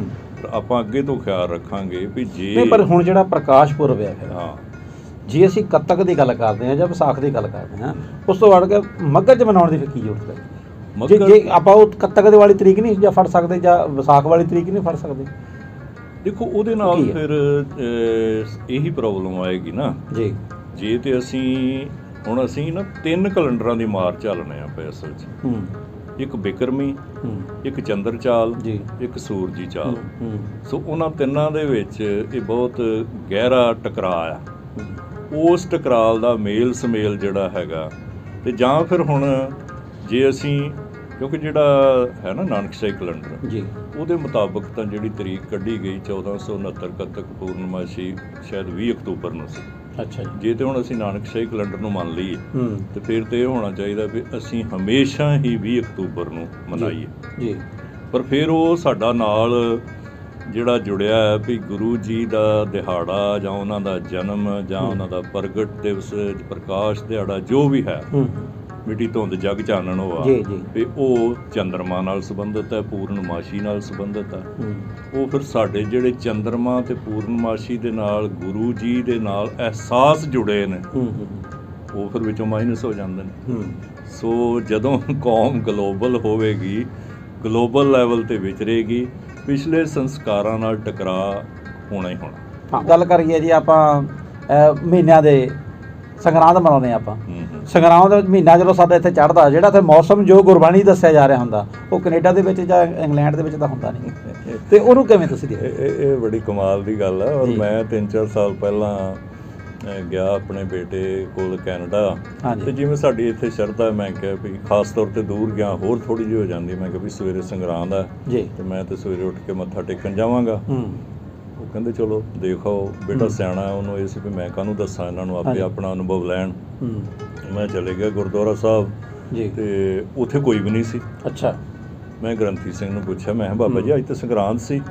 ਉਹ ਕਹਿੰਦੇ ਵੀ ਇੱਥੇ ਸੰਗਰਾਂਦ ਰਾਤ ਨੂੰ ਹੁੰਦੀ, ਇੱਥੇ ਸਵੇਰ ਵੇਲੇ ਨਹੀਂ ਹੁੰਦੀ, ਕਿਉਂਕਿ ਸਵੇਰ ਵੇਲੇ ਤਾਂ ਸਾਰੇ ਲੋਕ ਜਿਹੜੇ ਨੇ ਆਪਣੇ ਕੰਮਾਂ ਤੇ ਗਏ ਨੇ। ਸੋ ਤੁਸੀਂ ਸ਼ਾਮ ਨੂੰ ਆਇਓ, ਅੱਜ ਫਲਾਣੇ ਫਲਾਣੇ ਬੰਦੇ ਵੱਲੋਂ ਲੰਗਰ ਵੀ ਹੈਗਾ ਸੰਗਰਾਂਦ ਦੀ ਖੁਸ਼ੀ ਵਿੱਚ। ਹੁਣ ਤੁਸੀਂ ਦੇਖੋ ਸਾਡਾ ਅੰਮ੍ਰਿਤ ਵੇਲੇ ਦਾ ਜਿਹੜਾ ਕਨਸੈਪਟ ਸੀ, ਜਾਂ ਉਸ ਦਿਨ ਦੀ ਸੰਗਰਾਂਦ ਨਾਲ ਜਿਹੜੇ ਸਾਡੇ ਮੌਸਮੀ ਅਹਿਸਾਸ ਸਨ, ਕੁਦਰਤ ਚਿਤਰਨ ਦੇ ਅਹਿਸਾਸ ਸਨ, ਉਹ ਸਾਰੇ ਜਿਹੜੇ ਸੀ ਉਹ ਫਿਰ ਮਾਈਨਸ ਹੋ ਗਏ। ਜਦੋਂ ਅਸੀਂ ਗੱਲ ਕਰ ਰਹੇ ਹਾਂ ਵੀ 13 ਪੋਹ ਨੂੰ ਬਹੁਤ ਜ਼ਿਆਦਾ ਠੰਡ, ਤੇ ਮਤਲਬ ਮਾਤਾ ਗੁਜਰੀ ਜੀ ਜਿਹੜੇ ਨੇ ਉਹ ਠੰਡੇ ਛੋਟੇ ਸਾਹਿਬਜ਼ਾਦੇ, ਤੇ ਅਸੀਂ ਉਸ ਦਿਨ ਮਤਲਬ ਖਾਸ ਤੌਰ ਤੇ ਉਚੇਚੇ ਤੌਰ ਤੇ ਜੇ ਗੁਰਦੁਆਰੇ ਜਾਈਏ 13 ਪੋਹ ਦੇ ਦਿਨਾਂ ਵਿੱਚ, ਅੱਗੇ ਪਿੱਛੇ ਤੇ ਤੁਸੀਂ ਜਰਾਬਾਂ ਭਾਵੇਂ ਪਾ ਲੈਂਦੇ ਹੋ, ਪਰ ਉਸ ਦਿਨ ਤੁਸੀਂ ਵੀ ਜਰਾਬਾਂ ਲਾ ਕੇ ਜਾਓਗੇ ਵੀ ਜੇ ਮੇਰੇ ਮਾਤਾ ਗੁਜਰੀ ਜੀ ਜਿਹੜੇ ਨੇ ਇੰਨੀ ਠੰਡ ਵਿੱਚ ਉਸ ਵੇਲੇ ਰਹਿ ਸਕਦੇ ਸਨ, ਤੇ ਮੈਂ ਐਡਾ ਸੁੱਖ ਰਹਿਣਾ ਕਿਉਂ ਬਣਾ ਕਿ ਮੈਂ ਜਰਾਬਾਂ ਪਾ ਕੇ ਗੁਰਦੁਆਰਾ ਸਾਹਿਬ ਵਿੱਚ ਜਾਵਾਂ ਜਾਂ ਅੰਦਰ ਜਾ ਕੇ ਜਰਾਬਾਂ ਪਾ ਕੇ ਬੈਠਾਂ। ਲੇਕਿਨ ਹੁਣ 13 ਪੋਹ ਜਦੋਂ ਇੱਥੇ ਪੂਰੇ ਸਰਦੀ ਦੇ ਦਿਨ ਹੁੰਦੇ ਨੇ, ਆਸਟ੍ਰੇਲੀਆ ਵਿੱਚ ਤੇ ਸਮਰ ਦਾ ਮੌਸਮ ਹੁੰਦਾ, ਉੱਥੇ ਜਦੋਂ ਪੋਹ ਦਾ ਮਹੀਨਾ ਪੜਿਆ ਜਾਏਗਾ, ਉਹ ਅਹਿਸਾਸ ਰਲਣਗੇ ਹੀ ਨਹੀਂ। ਸੋ ਇਹ ਕਲੈਸ਼ ਜਿਹੜੇ ਨੇ, ਇਹ ਤੁਹਾਨੂੰ ਕੀ ਲੱਗਦਾ ਡਾਕਟਰ ਸਾਹਿਬ ਵੀ ਜਿਹੜੇ ਸਾਡੇ ਅਕਸਰ ਇੱਥੇ ਕੁਛ ਜਿਹੜੇ ਵਿਦਵਾਨ ਨੇ ਜਿਹੜੇ ਕਿ ਖਾਸ ਤੌਰ ਤੇ ਵਿਦੇਸ਼ਾਂ ਨਾਲ ਸੰਬੰਧਿਤ ਹੁੰਦੇ ਨੇ, ਉਹ ਜਿਹੜੇ ਇੱਥੇ ਦੇ ਬਾਰੇ ਸਾਡੀਆਂ ਪਰੰਪਰਾਵਾਂ ਦੇ ਉੱਤੇ ਬਹੁਤ ਜ਼ਿਆਦਾ ਜਿਹੜੇ ਸਵਾਲ ਚੁੱਕਣ ਲੱਗ ਗਏ ਨੇ, ਕਿਤੇ ਉਹਨਾਂ ਦਾ ਇਹ ਤਾਂ ਨਹੀਂ ਕਾਰਨ ਹੁੰਦਾ ਕਿ ਉਹਨਾਂ ਦੇ ਉੱਥੇ ਜਾ ਕੇ ਅਹਿਸਾਸ ਜਿਹੜੇ ਹੋਰ ਬਦਲ ਜਾਂਦੇ ਨੇ? ਤੇ ਉਹਨਾਂ ਨੂੰ ਲੱਗਦਾ ਹੁੰਦਾ ਕਿ ਯਾਰ ਆਹ ਕਿਵੇਂ ਹੋ ਸਕਦਾ ਜੀ, ਆਹ ਕਿਵੇਂ ਹੋ ਸਕਦਾ। ਇਹ ਵੀ ਕਾਫੀ ਹੱਦ ਤੱਕ ਗੱਲ ਜਿਹੜੀ ਉਹ ਠੀਕ, ਜਦੋਂ ਤੁਸੀਂ ਦੂਰ ਤੁਰ ਜਾਂਦੇ ਹੋ ਤੇ ਜਿਹੜਾ ਇੱਕ ਉਸ ਏਰੀਏ ਦਾ, ਉਸ ਖਿੱਤੇ ਦਾ ਸੱਭਿਆਚਾਰਕ ਜੀਵਨ ਹੁੰਦਾ, ਕਿਉਂਕਿ ਕੋਈ ਵੀ ਸਾਡਾ ਜਿਹੜਾ ਸੱਭਿਆਚਾਰ ਹੈ ਨਾ, ਉਹਦੇ ਉੱਤੇ ਭੂਗੋਲਿਕ ਕਾਰਨ ਜਿਹੜੇ ਨੇ ਜੀ ਜੀ। ਹੁਣ ਜੇ ਅਸੀਂ ਮਤਲਬ ਬਹੁਤ ਬਹਾਦਰਾਂ ਤੇ ਉਹ ਇਸ ਕਰਕੇ ਹੀ ਆ ਨਾ ਕਿ ਭੂਗੋਲਿਕ ਤੌਰ ਤੇ ਸਾਡੀ ਸਥਿਤੀ ਜਿਹੜੀ ਵੈਸੀ ਸੀ ਤੇ ਸਾਨੂੰ ਬੜੀਆਂ ਲੜਾਈਆਂ ਲੜਨੀਆਂ ਪਈਆਂ। ਜੀ ਜੀ। ਸਾਨੂੰ ਮਤਲਬ ਖੇਤੀ ਦੇ ਕੰਮਾਂ ਵਾਸਤੇ ਬਹਾਦਰੀ ਵਿਖਾਣੀ ਪਈ। ਰਾਤ ਨੂੰ ਜੇ ਅਸੀਂ ਆਪਣੀ ਫਸਲ ਦਾ ਕਰਨਾ ਤੇ ਫਿਰ ਜਿਹੜੇ ਦੂਜੇ ਦਰਿੰਦੇ ਕਿਸਮ ਦੇ ਜਿਹੜੇ ਜਾਨਵਰ ਨੇ ਉਹਨਾਂ ਦਾ ਮੁਕਾਬਲਾ ਕਰਨ ਲਈ ਸਾਡੇ ਕੋਲ ਛੁਰੇ ਵੀ ਹੋਣਗੇ, ਤਲਵਾਰਾਂ ਵੀ ਹੋਣਗੀਆਂ। ਉਹ ਸਾਰੇ ਦੇ ਵਿੱਚੋਂ ਸਾਡਾ ਜਿਹੜਾ ਸੱਭਿਆਚਾਰ ਉਹ ਉੱਭਰਦਾ। ਜੀ ਜੀ ਜੀ। ਹੁਣ ਜਦੋਂ ਤੁਸੀਂ ਦੂਰ ਬੈਠੇ ਹੁੰਦੇ ਹੋ ਨਾ ਤੇ ਉਦੋਂ ਤੁਹਾਨੂੰ ਲੱਗਦਾ ਵੀ ਰੱਖੜੀ ਦੀ ਵੀ ਕੋਈ ਮਹਾਨਤਾ ਨਹੀਂ, ਤੁਹਾਨੂੰ ਲੱਗਦਾ ਵੀ ਤੀਆਂ ਦੇ ਮੇਲੇ ਦੀ ਵੀ ਕੋਈ ਮਹਾਨਤਾ ਨਹੀਂ, ਤੁਹਾਨੂੰ ਲੱਗਦਾ ਆ ਵੀ ਤਿਉਹਾਰ ਜਿਹੜਾ ਹੈ ਇਹ ਸਾਡਾ ਨਹੀਂ, ਆ ਵੀ ਤਿਉਹਾਰ ਸਾਡਾ ਨਹੀਂ, ਕਿਉਂਕਿ ਸੱਭਿਆਚਾਰਕ ਤੌਰ ਦੇ ਉੱਤੇ ਤੁਸੀਂ ਉਸ ਭੂਗੋਲਿਕ ਸਥਿਤੀ ਤੋਂ ਦੂਰ ਚਲੇ ਗਏ। ਜੀ ਜੀ। ਸੋ ਉਸ ਕਰਕੇ ਵੀ ਥੋੜਾ ਮੈਨੂੰ ਲੱਗਦਾ ਕਿ ਟਕਰਾਅ ਜਿਹੜਾ ਉਹ ਬਣ ਜਾਂਦਾ। ਜੀ। ਤੇ ਤੁਹਾਨੂੰ ਕੀ ਲੱਗਦਾ ਕਿ ਇਸ ਜਿਹੜਾ ਇਹੋ ਜਿਹਾ ਟਕਰਾਅ ਤੋਂ ਕਿਵੇਂ ਬਚਿਆ ਜਾ ਸਕਦਾ? ਸੰਗਤ ਨੂੰ, ਤੁਸੀਂ ਸਾਡੇ ਕੇਸਰੀ ਵਿਰਾਸਤ ਦੇ ਦਰਸ਼ਕਾਂ ਨੂੰ ਇਹਦੇ ਬਾਰੇ ਕੀ ਸੁਨੇਹਾ ਜਿਹੜਾ ਦੇਣਾ ਚਾਹੋਗੇ ਇਸ ਮੌਕੇ? ਦੇਖੋ, ਜਿਹੜੀਆਂ ਤੇ ਹੈਗੀਆਂ ਨਾ ਜਨਮ ਤਰੀਕਾਂ, ਜਿੱਥੋਂ ਆਪਾਂ ਗੱਲ ਸ਼ੁਰੂ ਕੀਤੀ ਸੀ, ਉਹ ਤੇ ਸਾਰੀ ਦੁਨੀਆ ਦੇ ਹਰ ਮਹਾਂਪੁਰਸ਼ ਦੀਆਂ ਜਿਹੜੀਆਂ ਜਨਮ ਤਰੀਕਾਂ ਨੇ ਉਹਨਾਂ ਬਾਰੇ ਵਿਵਾਦ ਰਹੇ ਨੇ। ਜੀ। ਸਿਰਫ ਇਹ ਹੈ ਕਿ ਦੂਜੀਆਂ ਕੌਮਾਂ ਨੇ ਬਹਿ ਕੇ ਸਹਿਮਤੀ ਕਰ ਲਈ। ਜੀ। ਅਸੀਂ ਸਹਿਮਤੀ ਨਹੀਂ ਕਰ ਸਕੇ। ਜੀ। ਚਾਹੇ ਕ੍ਰਾਈਸਟ ਹੈ, ਕਿਉਂ ਉਹਦੀ ਇੱਕ ਵਜ੍ਹਾ ਹੁੰਦੀ ਹੈ। ਜੀ ਜੀ। ਗੁਰੂ ਅਮਰਦਾਸ ਜੀ ਨੇ ਸਧਾਰਨ ਪਰਿਵਾਰ ਚੋਂ, ਸਾਰੇ ਸਾਡੇ ਗੁਰੂ ਮਹਾਰਾਜ ਜੀ ਸਾਨੂੰ ਸਧਾਰਨ ਪਰਿਵਾਰਾਂ ਵਿੱਚੋਂ, ਕਿਸਾਨੀ ਪਰਿਵਾਰਾਂ ਵਿੱਚੋਂ, ਪੇਂਡੂ ਪਰਿਵਾਰਾਂ ਵਿੱਚੋਂ, ਇਹ ਥੋੜ੍ਹਾ ਪਤਾ ਸੀ ਵੀ ਗੁਰੂ ਅਮਰਦਾਸ ਜੀ ਜਿਹੜੇ ਨੇ ਉਹਨਾਂ ਨੂੰ ਇੱਕ ਦਿਨ ਏਡਾ ਵੱਡਾ ਰੁਤਬਾ ਉਹਨਾਂ ਦੀ ਨਿਮਰਤਾ ਕਰਕੇ, ਉਹਨਾਂ ਦੀ ਸੇਵਾ ਕਰਕੇ ਮਿਲ ਜਾਣਾ, ਫਿਰ ਉਹਨਾਂ ਨੇ ਗੁਰੂ ਬਣ ਜਾਣਾ। ਹਾਂਜੀ ਹਾਂਜੀ। ਤੁਹਾਨੂੰ ਤੇ ਭਾਵੇਂ ਜਨਮ ਤਰੀਕ ਦਾ ਪਤਾ ਹੋਵੇ, ਮੈਨੂੰ ਤੇ ਆਪਣੀ ਜਨਮ ਤਰੀਕ ਦਾ ਨਹੀਂ ਪਤਾ। ਹਾਂ ਬਿਲਕੁਲ ਜੀ। ਅੱਜ ਤੋਂ 500 ਸਾਲ ਪਹਿਲਾਂ ਅਸੀਂ ਇਹ ਕਿਵੇਂ ਸੋਚ ਸਕਦੇ ਹਾਂ ਕਿ ਉਹ ਆਪਣੀ ਜਨਮ ਤਰੀਕ ਜਿਹੜੀ ਸਮਾਂ ਨੋਟ ਕਰਕੇ ਨੋਟ ਕੀਤਾ ਹੋਏਗਾ? ਉਹਦੇ ਇੰਨੀ ਪਹਿਲਾਂ ਇਹ ਥੋੜ੍ਹਾ ਪਤਾ ਸੀ ਕਿ ਉਹਨਾਂ ਨੇ ਗੁਰੂ ਬਣ ਜਾਣਾ। ਔਰ ਖਾਸ ਤੌਰ 'ਤੇ ਜਿਹੜੀ ਆਪਾਂ ਗੱਲ ਕਰਦੇ ਹਾਂ ਬ੍ਰਾਹਮਣ ਦੀ ਗੱਲ ਕਰਦੇ ਹਾਂ, ਪੰਡਤਾਂ ਦੀ ਗੱਲ ਕਰਦੇ ਹਾਂ, ਕਿ ਸ਼ਹਿਰਾਂ ਦੇ ਵਿੱਚ ਤਾਂ ਥੋੜ੍ਹੇ ਜਿਹੇ ਲੋਕ ਜਿਹੜੇ ਸੀ ਉਦੋਂ ਉਹ ਥੋੜ੍ਹੇ ਜਾਗਰੂਕ ਹੁੰਦੇ ਸੀਗੇ, ਜਨਮ ਮਿਤੀਆਂ ਬਾਰੇ ਕੁੰਡਲੀਆਂ ਵਗੈਰਾ ਬਣਾਉਣੀਆਂ ਹੁੰਦੀਆਂ ਸੀ। ਪਰ ਪੇਂਡੂ ਲੋਕ ਜਿਹੜੇ ਸੀ ਸਾਡੇ, ਉਹਨਾਂ ਤਾਂ ਹੁੰਦਾ ਨਹੀਂ ਸੀ। ਉਹ ਕਹਿੰਦੇ ਜੀ ਮੱਘਰ ਮਹੀਨੇ ਜੰਮਿਆ ਮੱਘਰ ਸਿਉਂ ਹੋ ਗਿਆ, ਵਿਸਾਖ ਜੰਮਿਆ ਵਿਸਾਖ ਸਿਉਂ, ਕਿੰਨੀ ਤਰੀਕ ਨੂੰ ਜੰਮੇ ਇਹ ਨਹੀਂ ਪਤਾ ਨਾ। ਇਹ ਬਿਲਕੁਲ ਨਹੀਂ, ਐਵੇਂ ਇੱਕ ਅੰਦਾਜ਼ਾ ਜਿਹਾ ਹੁੰਦਾ ਸੀ ਵੀ ਇਹ ਇਹੋ ਜਿਹਾ ਮੌਸਮ ਸੀ, ਸਾਲ ਕਿਹੜਾ ਸੀ ਇਹ ਕੋਈ ਪਤਾ ਨਹੀਂ। ਤੇ ਮਾਸਟਰ ਜੀ ਜਿਹੜੇ ਨੇ ਉਹ ਲਿਖਣ ਲੱਗਿਆ 6 ਸਾਲ ਦਾ ਉਹਨਾਂ ਨੇ ਲਿਖਣਾ ਹੁੰਦਾ ਸੀ, ਉਹ ਆਪਣੇ ਅੰਦਾਜ਼ੇ ਨਾਲ 6 ਸਾਲ ਪੂਰਾ ਕਰਕੇ ਉਹਦਾ ਨਾਂ ਲਿਖ ਦਿੰਦੇ ਸੀ, ਜਿਵੇਂ ਸਾਡੇ ਮਾਮਲੇ 'ਚ ਹੋਇਆ। ਸਾਡੇ ਮਾਮਲੇ 'ਚ ਇੱਦਾਂ ਹੋਇਆ ਜੀ। ਸੋ ਗੁਰੂ ਮਹਾਰਾਜ ਜੀ ਦੀ ਸਕੂਲ ਦੀਆਂ ਤਰੀਕਾਂ ਬਰਾਬਰ ਕਰਨ ਵਾਸਤੇ ਵੀ ਸਾਡੇ ਜਨਮ ਜਿਹੜੇ ਆ ਅੱਗੇ ਪਿੱਛੇ ਹੋਏ। ਸੋ ਗੁਰੂ ਮਹਾਰਾਜ ਜੀ ਦੀਆਂ ਜਨਮ ਤਰੀਕਾਂ ਦਾ ਤੇ ਮਹਾਂਪੁਰਖਾਂ ਦੀਆਂ ਜਨਮ ਤਰੀਕਾਂ ਦਾ ਹਮੇਸ਼ਾ ਹੀ ਵਿਵਾਦ ਰਿਹਾ। ਉਹਨਾਂ ਦੇ ਗੁਰੂਤਾ ਦਿਵਸ ਬਾਰੇ ਕਦੀ ਵਿਵਾਦ ਨਹੀਂ ਹੋਇਆ, ਕਿਉਂਕਿ ਉਹ ਬੜੀ ਮਹੱਤਵਪੂਰਨ ਦਿਹਾੜਾ, ਉਹ ਨੋਟ ਵੀ ਕੀਤਾ ਜਾਂਦਾ। ਉਹ ਜਿਹੜੀ ਬੀੜ ਹੈ, ਸ਼ਾਇਦ ਕਰਤਾਰਪੁਰ ਵਾਲੀ ਬੀੜ, ਉਹਦੇ ਅਖੀਰਲੇ ਸਫ਼ੇ ਤੇ ਸਾਰਿਆਂ ਦਾ ਲਿਖਿਆ ਵੀ। ਸੋ ਇਹ ਕੋਈ ਐਸੀ ਗੱਲ ਨਹੀਂ। ਸਿਰਫ ਇੱਕੋ ਗੱਲ ਹੈ ਵੀ ਦੂਜੀਆਂ ਜਿਹੜੀਆਂ ਪੜ੍ਹੀਆਂ ਲਿਖੀਆਂ ਕੌਮਾਂ ਸਨ, ਉਹਨਾਂ ਨੇ ਬੈਠ ਕੇ ਸਰਬਸੰਮਤੀ ਨਾਲ ਉਹ ਵਿਵਾਦ ਦੂਰ ਕਰ ਲਏ। ਆਪਾਂ ਨੂੰ ਵੀ ਚਾਹੀਦਾ ਵੀ ਜਿੱਥੇ ਤੁਹਾਨੂੰ ਲੱਗਦਾ ਕਿਤੇ ਨਾ ਕਿਤੇ ਅਸੀਂ, ਜਿਵੇਂ ਤੁਸੀਂ ਇਸ਼ਾਰਾ ਕੀਤਾ ਪ੍ਰਕਾਸ਼ ਪੁਰਬ ਵੱਲ ਕਿਸੇ ਵੀ ਮਹਾਂਪੁਰਸ਼ ਦਾ, ਤਾਂ ਸਾਨੂੰ ਲੱਗਦਾ ਕਿ ਜਿਹੜਾ ਪ੍ਰਕਾਸ਼ਵੰਤ ਹੋਣ ਦਾ ਜਿਹੜਾ ਦਿਹਾੜਾ ਆ, ਉਹਨੂੰ ਜ਼ਿਆਦਾ ਅਸੀਂ ਅਗਰ ਇੰਪੋਰਟੈਂਸ ਦਿੰਦੇ ਹਾਂ, ਅਤੇ ਕਿਤੇ ਨਾ ਕਿਤੇ ਸਾਨੂੰ ਜਿਹੜੇ ਮਸਲੇ ਫਿਰ ਹੱਲ ਹੁੰਦੇ ਨਜ਼ਰ ਆਉਂਦੇ। ਔਰ ਇੱਕ ਸਹਿਮਤੀ ਬਣਾ ਲੈਣੀ ਚਾਹੀਦੀ ਕਿ ਅਸੀਂ ਉਹ ਜਿਹੜਾ ਦਿਹਾੜਾ ਆ ਉਹ ਆਹ ਤਰੀਕ ਨੂੰ ਮਨਾਉਣਾ, ਔਰ ਐਸੇ ਤਰੀਕ ਨੂੰ 1 ਤਰੀਕ ਨੂੰ ਮਨਾਈ ਜਾਣਾ। ਬਿਲਕੁਲ। ਉਹਦੇ ਵਿੱਚ ਇੱਕ ਹੋਰ ਗੱਲ ਵੀ ਵੀ ਜਨਤਾ ਵਿੱਚ ਵਿਵਾਦ ਘੱਟ ਹੁੰਦਾ ਤੇ ਸਾਡੇ ਵਿਦਵਾਨਾਂ ਵਿੱਚ ਵਿਵਾਦ ਜ਼ਿਆਦਾ ਹੁੰਦਾ। ਸੋ ਚਾਹੀਦਾ ਇਹ ਆ, ਚਲੋ ਵਿਦਵਾਨਾਂ ਦਾ ਕੰਮ ਹੈ, ਉਹਨਾਂ ਨੂੰ ਕਿਉਂਕਿ ਪੜ੍ਹਨਾ ਹੈ, ਉਹਨਾਂ ਨੂੰ ਨਵੇਂ ਗ੍ਰੰਥ ਲੱਭ ਰਹੇ ਜਿਹੜੇ ਉਸ ਵੇਲੇ ਨਹੀਂ ਸਨ। ਪਰ ਵਿਦਵਾਨਾਂ ਨੂੰ ਵੀ ਚਾਹੀਦਾ ਤੇ ਸੰਗਤਾਂ ਨੂੰ ਵੀ ਚਾਹੀਦਾ ਤੇ ਜਿਹੜੀਆਂ ਜ਼ਿੰਮੇਵਾਰ ਸੰਸਥਾਵਾਂ ਨੇ ਸਾਡੀਆਂ, ਉਹਨਾਂ ਨੂੰ ਵੀ ਚਾਹੀਦਾ ਕਿ ਮਿਲ ਬੈਠ ਕੇ ਕਿਸੇ ਇੱਕ ਨਤੀਜੇ 'ਤੇ ਪਹੁੰਚ ਕੇ ਉਹ ਵਿਵਾਦ ਜਿਹੜੇ ਨੇ ਉਹ ਖਤਮ ਕਰ ਲਏ ਜਾਣ। ਚੰਗੀ ਗੱਲ। ਬਹੁਤ ਬਹੁਤ ਧੰਨਵਾਦ ਜੀ ਤੁਹਾਡਾ, ਤੁਸੀਂ ਸਾਡੇ ਸਟੂਡੀਓ 'ਚ ਆਏ। ਅਸੀਂ ਉਮੀਦ ਕਰਦੇ ਹਾਂ ਕਿ ਇਸ ਗੱਲਬਾਤ ਤੋਂ ਬਾਅਦ ਸਾਡੀ ਸਮੂਹ ਸੰਗਤ, ਸਾਡੇ ਸਮੂਹ ਸਰੋਤਿਆਂ ਦੇ ਨਾਲ ਜਿਹੜੇ ਵਿਦਵਾਨ ਲੋਕ ਨੇ, ਉਹਨਾਂ ਨੂੰ ਵੀ ਇਸ ਗੱਲ ਦੇ ਉੱਤੇ ਇੱਕ ਸੁਨੇਹਾ ਆ ਕਿ ਆਪਾਂ ਕੋਸ਼ਿਸ਼ ਕਰੀਏ ਕਿ ਜਿਹੜੇ ਵਿਵਾਦ ਨੇ ਉਹਨਾਂ ਨੂੰ ਬੇਲੋੜੇ ਵਧਾਉਣ ਦੀ ਥਾਂ ਦੇ ਉੱਤੇ ਉਹਨਾਂ ਨੂੰ ਨਜਿੱਠਣ ਦੀ ਦਿਸ਼ਾ ਵੱਲ ਕੰਮ ਕਰੀਏ। ਔਰ ਕੋਸ਼ਿਸ਼ ਇਹ ਕੀਤੀ ਜਾਵੇ ਕਿ ਜਿੰਨੇ ਵੀ ਸਾਡੇ ਮਹਾਂਪੁਰਸ਼ ਨੇ, ਗੁਰੂ ਮਹਾਰਾਜ ਨੇ, ਉਹਨਾਂ ਦੇ ਜਿਹੜੇ ਪ੍ਰਕਾਸ਼ ਪੁਰਬ ਨੇ, ਉਹਨਾਂ ਦੇ ਵਾਸਤੇ ਜੋ ਵੀ ਤਰੀਕਾ ਮਿਲ ਬੈਠ ਕੇ ਸਾਡੇ ਕੋਲ ਤਾਂ ਖਾਲਸੇ ਦੀ ਜਿਹੜੀ ਆ ਸਰਬੱਤ ਜੀ, ਖਾਲਸਾ ਦੀ ਬਿਲਕੁਲ। ਪਰੰਪਰਾ ਬਹੁਤ ਅੱਛੀ ਹੈ ਜੀ, ਬਹੁਤ ਅੱਛੀ ਹੈ। ਔਰ ਅਸੀਂ ਮਿਲ ਬੈਠ ਕੇ ਹਲੇ ਵੀ ਸਮਾਂ ਆ ਉਹਨੂੰ ਹੱਲ ਕਰਨ ਵੱਲ ਧਿਆਨ ਦਈਏ, ਤਾਂ ਕਿ ਅਸੀਂ ਜੇ ਉਹ ਸਾਡੇ ਕੌਮ ਦੀ ਇਕਜੁੱਟਤਾ ਦਾ ਕਾਰਨ ਬਣਨ, ਨਾ ਕਿ ਸਾਡੇ ਵਖਰੇਵੇਂ ਦਾ। ਇੱਥੇ ਅਸੀਂ ਗੱਲਬਾਤ ਖਤਮ ਕਰਦੇ ਹੋਏ ਬਹੁਤ ਬਹੁਤ ਤੁਹਾਡਾ ਧੰਨਵਾਦ, ਤੇ ਉਮੀਦ ਕਰਦੇ ਹਾਂ ਕਿ ਤੁਸੀਂ ਇਸ ਗੱਲਬਾਤ ਤੁਹਾਨੂੰ ਪਸੰਦ ਆਈ ਹੋਏਗੀ, ਤੇ ਇਹਨੂੰ ਵੱਧ ਤੋਂ ਵੱਧ ਸ਼ੇਅਰ ਜ਼ਰੂਰ ਕਰਨਾ, ਤੇ ਸਾਡਾ ਚੈਨਲ ਸਬਸਕ੍ਰਾਈਬ ਕਰ ਲੈਣਾ। बोले सोनिहार